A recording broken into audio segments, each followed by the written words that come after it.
তা আপনি টেলিভিশন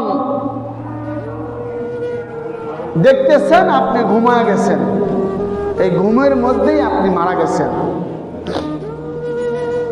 অথবা একজনে কোরআন পড়তে পড়তে মারা গেছে, অথবা সুবহানাল্লাহ হাতের করের মধ্যে পড়তে পড়তে আপনি ঘুমায় গেছেন, ঘুমের মধ্যে মারা গেছেন। বলেন তো পার্থক্য আছে না নাই?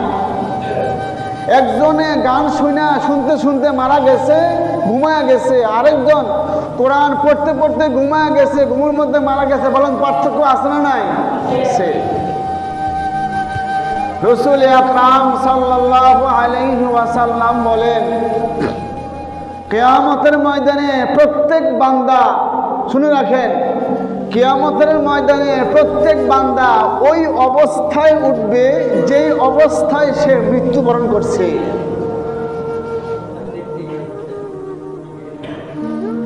একজনে গান শুনতে শুনতে মারা গেছে। আপনি যদি গান শুনতে শুনতে মারা যান, আপনি যদি টেলিভিশন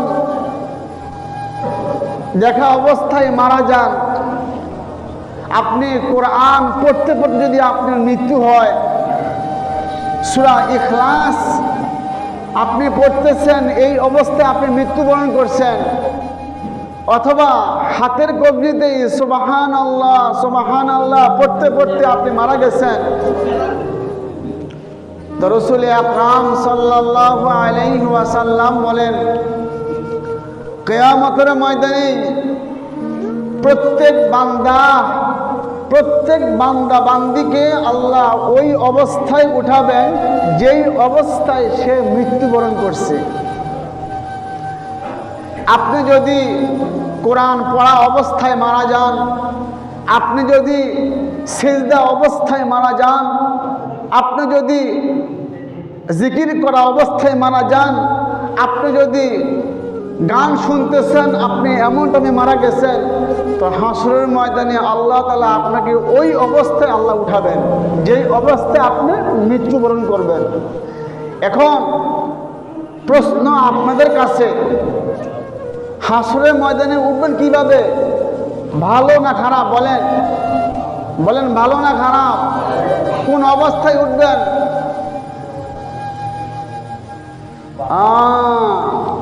এশার নামাজ পড়া অনেকে তো পড়েন না, এশার নামাজ তো পড়েন না, বাস দোকানপাট বন্ধ করে খাওয়া দাওয়া করে এলা টিভি ছাড়, যতক্ষণ লাগে রাতের গুনগুনি না দেখতে থাক।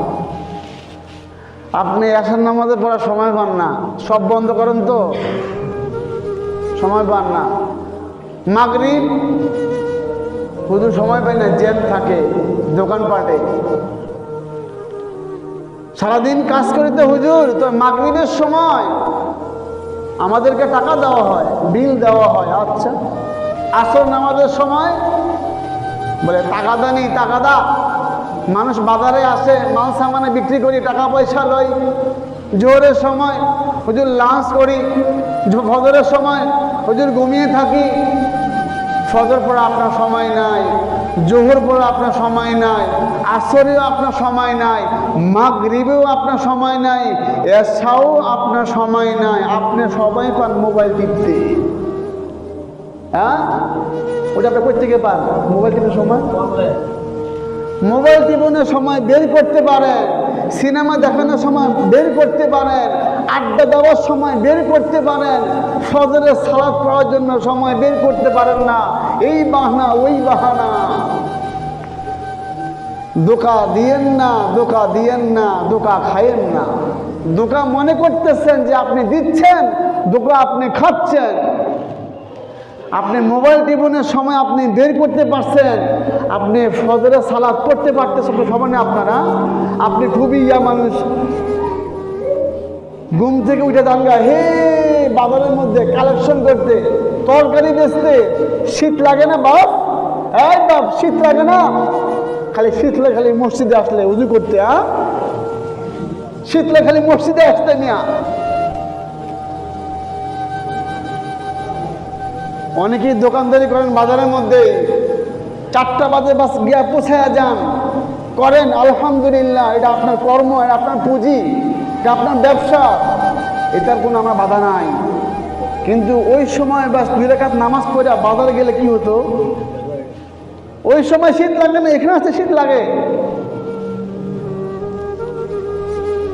সব সময় পান, খাওয়ানোর সময় পান, লাঞ্চের সময় পান, নাস্তার সময় পান, টিভি দেখার সময় পান, মোবাইল দেখার সময় পান, বিপিএল খেলা চলতেছে তাও সময় পান দেখার জন্য।